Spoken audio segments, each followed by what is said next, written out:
খুনি পলাতক ও সন্ত্রাসী আওয়ামী লীগের নেত্রী শেখ হাসিনা তার ভগ্নদেশ ভারতে বসে সারা দেশে সহিংসতা ঘটাবার জন্য নির্দেশ দিয়েছে। সেই নির্দেশ মোতাবেক তারা চেষ্টা করছে রাস্তাঘাটে বিভিন্ন জায়গায় আতঙ্ক ভয় তৈরি করার জন্য। কারণ আজ 13ই নভেম্বর শেখ হাসিনার মামলার রায়ের তারিখ ঘোষণা হবার সম্ভাবনা রয়েছে।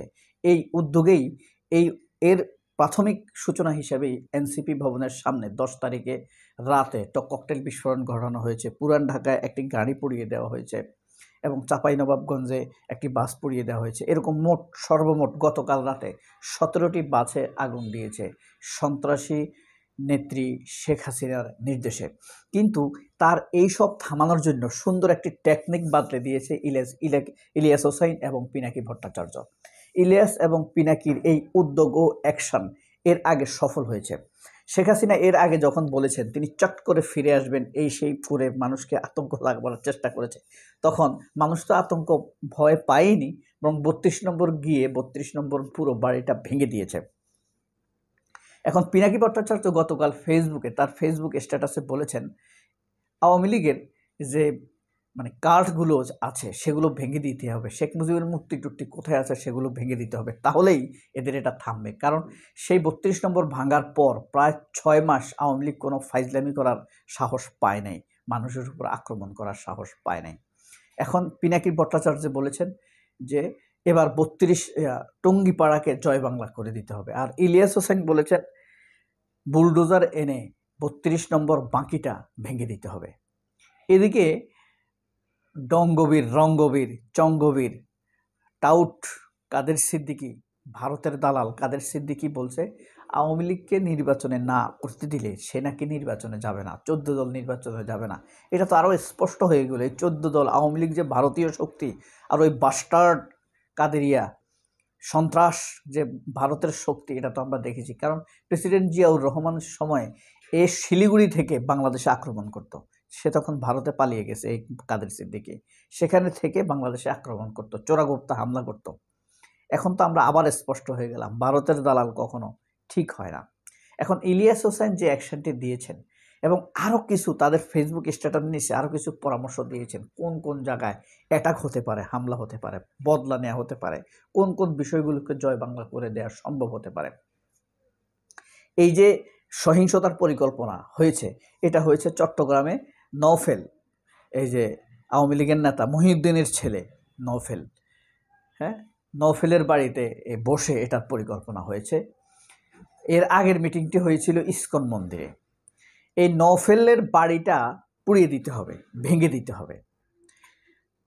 তারপরে আপনার সুধা সদন ধানমন্ডির, তার শেখ হাসিনার তো আরেকটি বাড়ি আছে, ওই যে এরশাদ যে বাড়িটা ঘুষ দিয়েছিল, এই বাড়িটার নাম হলো সুধা সদন। সুধা জানেন কে? শেখ হাসিনার জামাই ওয়াজেদ মিয়ার ডাক নাম হলো সুধা। এরশাদ যখন এই বাড়িটা দেয় তখন প্রথমে শেখ হাসিনার নামে দিয়েছিল, তখন এটার নাম বদল করে ওই ওয়াজেদ মিয়ার নামে ঠিক করা হয়েছিল সুধা। এই বাড়ি কিন্তু অনেক দামি বাড়ি ওইটা, ঠিক আছে, ওইটাকে অ্যাটাক করতে হবে। আপনি ধরেন ঢাকার শহর আওয়ামী লীগের নেতাদের অনেক বড় বড় বাড়ি আছে, বিলাসবহুল, তারপরে ঢাকার বাইরে তাদের বিভিন্ন রকম বাগান বাড়ি আছে। ধীরে ধীরে আপনি যখন এসবে অ্যাটাক করবেন তখন এদের হামকি দুমকি থেমে যাবে। আর বাংলাদেশে বর্তমানে এইসব টুটাফাটা অ্যাকশনের জন্য, সহিংসতার জন্য অর্থায়ন করতেছে মেঘনা গ্রুপ আর চ্যানেল 24-এর একে আজাদ, হামিম গ্রুপ, আর মেঘনা গ্রুপের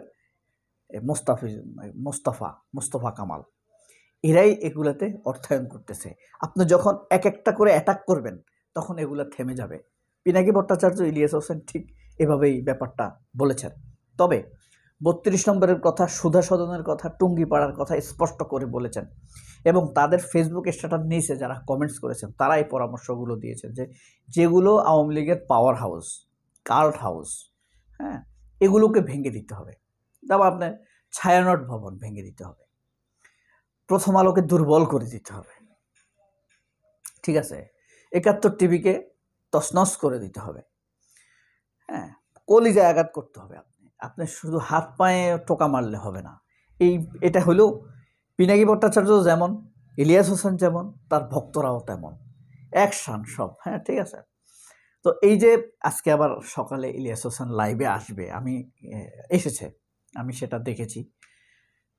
এবং সেখানে ইলিয়াস হোসেন খুব শক্তভাবে প্রতিহত করার জন্য এবং আন্তরিকতা প্রদর্শন করেছেন সাহসিকতার সাথে। ইলিয়াস হোসেন অনেক সাহসী মানুষ, হ্যাঁ, তার জীবনের উপরে সে যে কী কষ্ট করছে এই দেশে থাকতে, এবং সে কোটি কোটি টাকার মালিক হতে পারত সে যদি বেপথে যেত।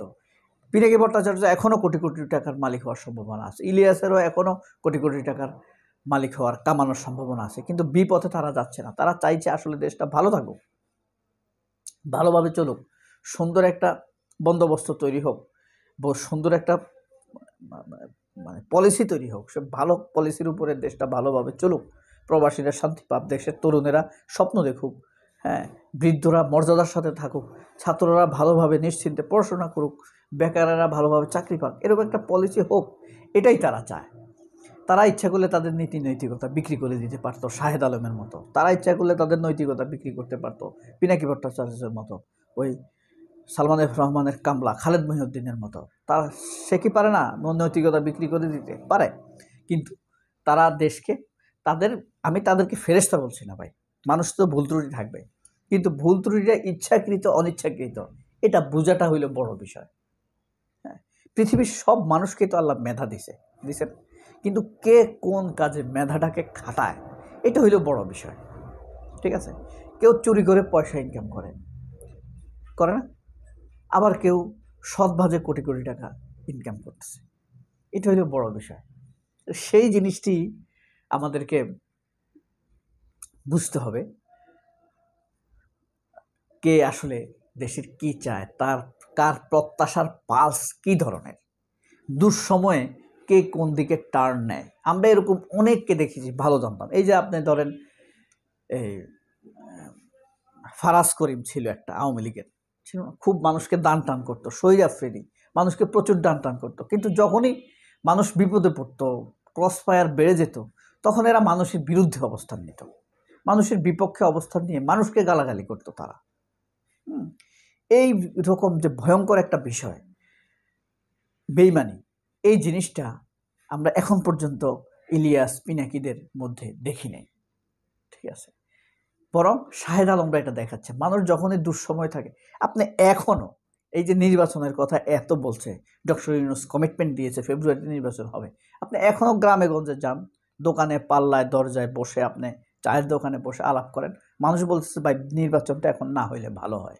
নির্বাচনটা হয়ে গেলেই যদি খারাপ একটা শক্তি, জামাত আসলে তো আসলো, যদি খারাপ একটা শক্তি এসে বসে তাহলে চাঁদা টাঁদা করে আপনার অবস্থা কাহিল করে দেবে, ঠিক আছে? এই পিনাকি ভট্টাচার্যরা এসব থেকে মুক্ত। যাক, সবাই অনেক ভালো থাকবেন। আল্লাহ হাফেজ, আসসালামু আলাইকুম।